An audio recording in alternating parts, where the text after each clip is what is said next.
Hello and welcome to my channel the banana leaf. आयज आमी करूया गोवन काळे सुके खुबे. हे खुबे सुटी करपाक थोडेशे कठीण आसता, ताका लागून बाजारांतल्यान हाडल्या उपरांत बरे 2 फावट धुवन घेवपाक जाय आनी अर्दवर थंड उदकान बुडोवन दवरपाक जाय. ताज्या उपरांत ह्या खुब्यांची तोंडां आपसुकूच उक्ती जाता आनी ते सुटी करपाक सोंपें पडटा. हे खुबे करपा खातीर आमकां अर्द्या वळाची सोय लागतली. ती सोय मिक्सरान घालून थोडीशी फिरोवन घेवपाक जाय अशी.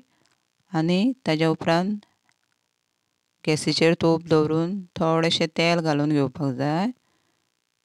बारीक चिरून घेतलेले 2 कांदे बरे तळसून घेवपाक जाय. हे कांदे परतल्या उपरांत उबे चिरलेल्यो 2 हिरव्यो मिरसांगो घालून घेवपाक जाय. त्यो मिरसांगो परतल्या उपरांत बारीक चिरून घेतलेले बरे पिकेशे 2 टोमाट घालून घेवपाक जाय आनी ते बी परतून घेवपाक जाय. हे परतल्या उपरांत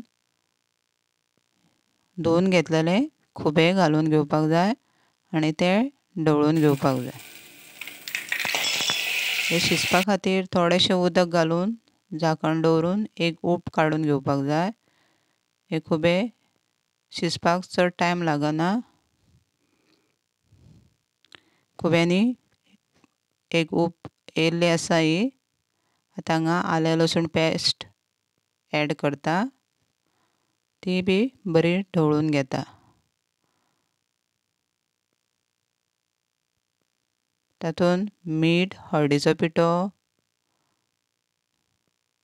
मिरसांगेचो पिठो, गरम मसालो हे सगळें धरून मिक्स करून घेता. हे मिक्स करून हे थोडोसो खतखतो येयल्या उपरांत बारीक करून घेतलेली सोय एड करता.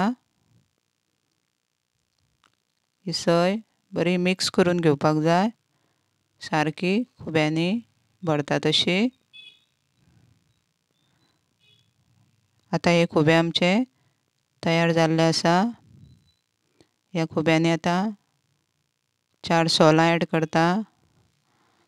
तशेंच ओली कोथमीर घालून हे खुबे आतां हांव सर्व करता. तुमी हे खुबे नक्की ट्राय करून पळयात आनी म्हाजो चॅनल सबस्क्रायब करात. Thank you. देव बरें करूं.